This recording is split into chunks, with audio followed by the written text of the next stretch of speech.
It's a marvelous Monday today, and it's my joy to welcome you to Faith Capsules powered by the Shapers app.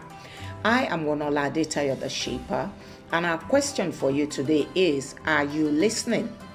Our Bible reading is Psalms 62 and verse 11. God has spoken once. Twice have I heard this, that power belongeth unto God.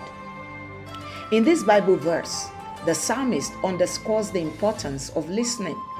That's the reason God spoke once, but the psalmist paid attention by hearing twice. Communication is a vital aspect of thriving relationships, and listening is a very crucial aspect of communication. The art of listening or hearing is so important that Jesus uses it as a parameter to identify the believer. In John chapter 10 verse 27, Jesus declares, "My sheep hear my voice, and I know them, and they follow me." Listening to God and others is a crucial biblical principle that shapes how we grow spiritually and how we interact with others. My friend, God is asking you the question, are you listening? Let's examine 3 personalities in the Bible who listened and their rewards. Number 1, Samuel. In 1 Samuel chapter 3 verses 1 to 19, Samuel as a boy heard God calling him, and under Eli's guidance, he responded to God. Samuel listened attentively and obeyed God throughout his life. Samuel's reward was that he became a great prophet, and all his prophecies were fulfilled. None of his words fell to the ground. Moreover, God revealed his will to Samuel, and he became instrumental in shaping Israel's history. Number 2, Moses. In Exodus chapter 18 verses 13 to 24, Moses listened to the advice of his father-in-law Jethro. Moses was therefore able to delegate leadership. Moses' reward was that his heavy burden was eased, and this allowed him to lead more effectively. Number 3, Mary, the mother of Jesus. In Luke chapter 1 verses 26 to 38, when the angel Gabriel spoke to Mary, she listened and accepted God's plan for her to birth the Messiah. Her humility and willingness to listen brought forth the birth of Christ Jesus, making her blessed among women, according to Luke chapter 1 and verse 42. Now, let us look at the consequences of not listening.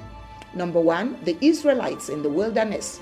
The Israelites refused to listen to God, and it resulted in 40 years of wandering in the wilderness. Psalms 81 verses 11 and 12. But my people did not listen to my voice. Israel would not submit to me. So I gave them over to their stubborn hearts to follow their own counsels. Their disobedience eventually led to hardship, and many Israelites died. Even others experienced delays in reaching the promised land. Second, King Saul. Saul failed to listen to God's instruction that was given through the prophet Samuel in 1 Samuel chapter 15 verses 22 to 23. Saul's failure to heed God's command cost him his kingship, and an evil spirit tormented him till his death. Number 3, Pharaoh. In Exodus chapter 5 all the way to 14, Pharaoh refused to listen to God's clear instructions through Moses to let the Israelites go. This stubborn refusal led Egypt to experience devastating plagues, culminating in the death of the firstborn of every family in Egypt and the destruction of Pharaoh and his army in the Red Sea. My friend, listening to God's voice leads to wisdom and life, whilst failing to listen brings about consequences that affect both individuals and nations. It is too dangerous not to listen to God and others. Proverbs 1 24 to 31 explains that refusal to listen often leads to calamity. Those who refuse to listen will eventually suffer the consequences of their choices. Till I come your way again next week, by His grace, this is Wonuola Adetayo, the Shaper, reminding you of James chapter 1 verse 19.